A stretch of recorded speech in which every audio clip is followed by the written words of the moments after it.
So friends, आप लोगों का बहुत सारा कमेंट्स आ रहा था कि मैं छात्रावास अधीक्षक के बारे में पूरा डिटेल से आप लोगों को बताऊं। तो मैंने भी कुछ एनालाइज़ किया है, कुछ वीडियो से और कुछ पीडीएफ के थ्रू। तो मैं आप लोगों को अभी मैं सिस्टम पे ही हूं, तो अभी मैं आपको बता रही हूं कि क्या क्या इसका पूरा रिक्वायरमेंट सब कुछ है।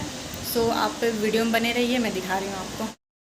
सो जस्ट यहाँ पर मैं सिस्टम पर ही हूँ और मैंने ये पूरा पीडीएफ ओपन कर लिया है। ये है जनजाति कार्य विभाग मध्य प्रदेश भोपाल के थ्रू। यहाँ पर आप देख सकते हैं मध्य प्रदेश जनजातीय अनुसूचित जाति छात्रावास अधीक्षक सेवा भर्ती नियम 2025। मैं आपको पहले पीडीएफ के थ्रू बताऊँगी, फिर पूरा इसका मैं एक कंक्लूजन एक सीट पर निकाली हूँ जहाँ से आपको सारी कन्फ्यूज़न दूर हो जाएगी। जो भी कन्फ्यूज़न है पहले मैं आपको पीडीएफ के थ्रू बता दे रही हूँ, एक ऑथेंटिकेशन रहे, और फिर उसके बाद मैं एक समरी भी बनाई हूँ जहाँ से मैं आपको अच्छे से बताऊँगी। तो आप यहाँ पर देख सकते हैं अभी मैं जो आप लोगों को ज़रूरत की चीज़ें हैं मैं सिर्फ वही बताऊँगी। पूरा पीडीएफ नहीं पढ़ने बैठना है, ना ही आप लोगों को इतना फ्रस्ट्रेट रहना है। इसके लिए मैं आपको सारी चीज़ें कंफर्म करती हूँ।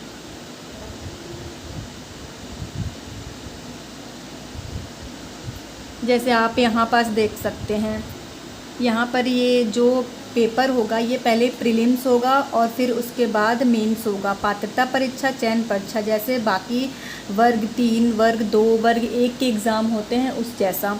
तो पहले पात्रता परीक्षा होगा, तो उसमें SC, ST, OBC और EWS दिव्यांग इन सबको 50% कम से कम लाना है। कम से कम 50% लाना है, तभी वो पास होंगे। इससे कम लाएंगे तो वो किसी भी लिस्ट में शामिल नहीं होंगे। फिर इसके बाद जो फाइट करता है, मेरिट बनता है, चाहे सिलेक्शन के लिए चाहे मेंस के लिए, तो वो इसके बाद 50% से ऊपर के ही लोगों को गिना जाएगा। और यहाँ पर जनरल के लिए 7%। ऐसा ही मेंस होगा, उसमें 40% लाना होगा इन सारे कैटेगरियों को, और 50% लाना होगा। न्यूनतम अंक की ये बात है, जनरल वालों को 50% लाना होगा। तो यहाँ पर जो प्रीलिम्स पास करेगा उसमें वही सारे लोग करेंगे मेंस परीक्षा। और यहाँ पर आप बहुत अच्छे से देख सकते हैं, पात्रता परीक्षा की वैधता आजीवन तथा चयन परीक्षा की वैधता 3 वर्ष तक रहेगी।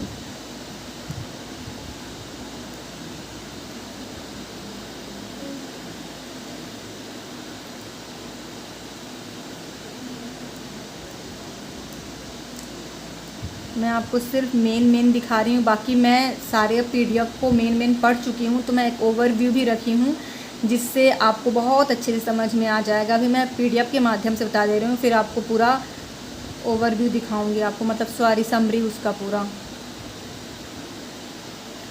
पहली बात तो मैं आपको ये बता दूं वैकेंसी कितनी है। मैंने वैकेंसी अपने नोटबुक में लिखी हैं। देखिए टोटल जो वैकेंसियाँ निकली हैं वो हैं 5178 है, लेकिन 5070 वैकेंसी जो है वो सीधी भर्ती के लिए है। बाकी समथिंग 1000 वैकेंसियाँ, 1008 वैकेंसियाँ ये पदोन्नति के लिए हैं, जो प्रमोशन होकर उनको मिलेंगी। जैसे आप यहाँ देख सकते हैं अपर संचालक, जिसमें 1 वैकेंसी है, प्रथम श्रेणी की जॉब है, जिसका पे लेवल है 1,23,100 रुपये और 2,15,900 रुपये ये पे लेवल है, और इसका ग्रेड पे 8700 है।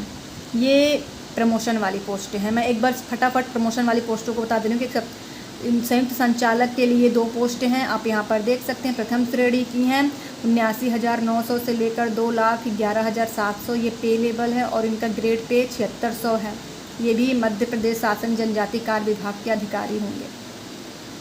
और यहाँ पर आप देख सकते हैं संभागीय उप संचालक छात्रावास के लिए 10 पोस्ट है प्रथम श्रेणी की। आप यहाँ पर देख सकते हैं, मैं इस चीज़ को बोलकर आपका ज़्यादा टाइम वेस्ट नहीं करूँगी।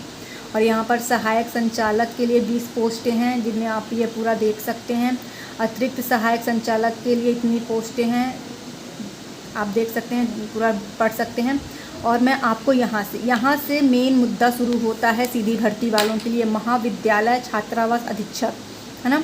यहाँ पर 369 पोस्टें हैं। ये द्वितीय श्रेणी की जॉब है। 36,200 ग्रेड पे से 1,14,800 पे लेवल है, और इसका ग्रेड पे 3600 है आयुक्त जनजातीय कार्य विभाग में। और ये दूसरा भी सीधी भर्ती का ही है, सीनियर छात्रावास अधीक्षक इसमें 2736 पोस्टें हैं, 333 रेडी की है। इनका पे लेवल है 32,800 से लेकर 1,36,000 तक, और इसका ग्रेड पे 3200 है। ये आयुक्त जनजातीय कार्य विभाग के अंतर्गत आता है। और ये भी हमारा सीधी भर्ती वाला है। जो ज़रूरत की चीज़ें उसको मैं ज़्यादा इलेबरेट करके बता रही हूँ। जूनियर छात्रावास जो अधीक्षक हैं, इसमें आप देख सकते हैं 1965 पोस्टें हैं, 33 रेडी की हैं, 25,300 पे मैट्रिक है, 25,300 से लेकर 80,500 पे मैट्रिक है, और ग्रेड पे 2400 है। आप खुद ही सोच लीजिए कि सुपरवाइज़र में कितनी कम वैकेंसियों में इतनी ज़्यादा लोग फॉर्म भरे थे। तो ये बहुत अच्छी वैकेंसी है। महिला सुपरवाइज़र का एग्ज़ाम हो चुका है। ये बहुत ही ज़्यादा अच्छी वैकेंसी है। इतनी सारी पोस्टें इसमें निकली हैं। अभी मैं आपको पूरा डिटेल्स बताऊँगी कौन कौन क्या भर सकता है, कौन कौन सा क्या उसकी क्वालिफ़िकेशन वगैरह है। इसमें इतनी अच्छी पोस्टें, हम इतने कम वैकेंसी के लिए आप सब इतनी मेहनत कर रहे थे, अब इस वैकेंसी पे आप लग जाइए। क्योंकि जो अगर हमें नौकरी चाहिए तो हमें बिल्कुल भी एक पेपर को देखकर रुकना नहीं चाहिए। हफ्ता भर वीक आराम करना चाहिए, फिर उसके बाद नेक्स्ट के लिए चाहिए। तो बहुत अच्छी वैकेंसी है कि सुपरवाइज़र का ख़त्म होने के बाद एग्ज़ाम इतनी अच्छी वैकेंसी हमारे सामने आ रही हैं। ऐसी वैकेंसी बहुत जल्दी आती नहीं हैं। तो आप यहाँ पर पूरा देख लीजिए। ये जो जितने भी वो हैं, मतलब ये जो भर्तियाँ हैं जो अधिकारी लेवल की, उसमें देखिए सीधी भर्ती, ये तीनों में तो सीधी भर्ती कोई है ही नहीं। इसमें सारा 100% पदोन्नति से होगा। लेकिन सहायक संचालन में 40% सीधी भर्ती होगा और पदोन्नति से 60% होगा। आप यहाँ महाविद्यालय से आप देख सकते हैं, महाविद्यालय में जो है जो बनेंगे छात्रावास वो 50-50% होगा। सीधी भर्ती 50 पदोन्नति से होगा। सीनियर वाले में भी 50-50 होगा सीधी भर्ती, 50 पदोन्नति से होगा। और जूनियर वाले में भी 100% सीधी भर्ती से ही होगा।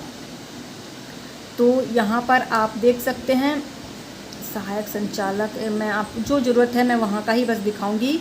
इसका मैं ये सब हटा देती हूँ। मैं बाकी मैं अपना जो ओवरव्यू है, अब सब तो बाकी स्टेशन वाली चीज़ें मैं आपको फिर अब दिखाती हूँ, 1 मिनट। तो यहाँ पर देख सकते हैं मैं आपके लिए ओवरव्यू बनाई है जो हमारे काम की है, जो सीधी भर्ती है कि मैं सिर्फ उसका बनाई हूँ, ज़्यादा इधर उधर नहीं बनाई हूँ।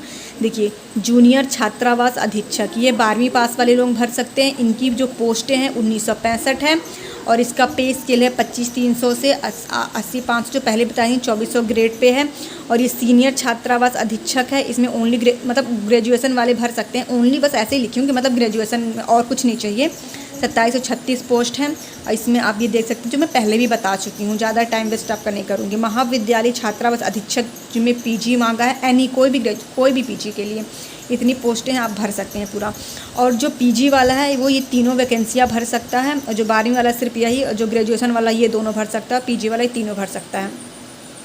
इसमें और क्या बताया गया, इसमें ये बताया गया है कि जो प्रीलिम्स होगा उसमें SC ST OBC WS को 50% अंक कम से कम, और जनरल वालों को कम से कम 60%, और मेंस में इन सभी कैटेगरी को 40%, और कम से कम इनको जनरल वालों को 50%। और यहाँ पर जो एज है 21 से 40 है एज। और इस एज में आपको बता दें कि रिलैक्सेशन होता है, जो कि आपको मालूम ही होगा वो रूल रिलैक्सेशन का, कि जो SC ST जो होते हैं उनको 5 साल का एज रिलैक्सेशन मिलता है। SC ST जो होते हैं उन्हें 5 साल का एज, और OBC को 3 साल का मिलता है। तो वैसे भी 40 तक तो आप भर सकते हैं, बहुत अच्छी बात है। अगर SC ST की अगर 40 महिलाएं भी हैं तो आप एक बार भर कर ज़रूर देखिएगा, बहुत अच्छी जॉब है, बिल्कुल बर्डन वाली जॉब नहीं है ये।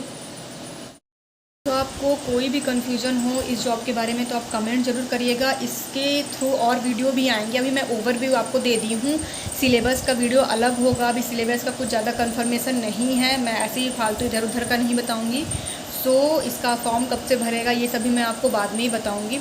तो अभी आप इसकी मतलब ये सोच लीजिए कि आपको ये फॉर्म भरना है, आपको भरना, हर किसी को भरना है। जिसने महिला सुपरवाइज़र का फॉर्म भरा वो हर कोई ये फॉर्म भरेगा, मैं बस यही बोलती हूँ। क्योंकि बहुत अच्छी जॉब है महिला सुपरवाइज़र के लिए। चिन्नी वैकेंसी के लिए, तित्तू वैकेंसी के लिए इंसान इतना परेशान था, तो ये वैकेंसी आप ज़रूर भरिएगा। महिला सुपरवाइज़र से अच्छी जॉब है ये। सो वीडियो अच्छा लगा हो तो लाइक ज़रूर करिएगा, और अगर आप हमारे चैनल में नए हैं सब्सक्राइब ज़रूर करिएगा।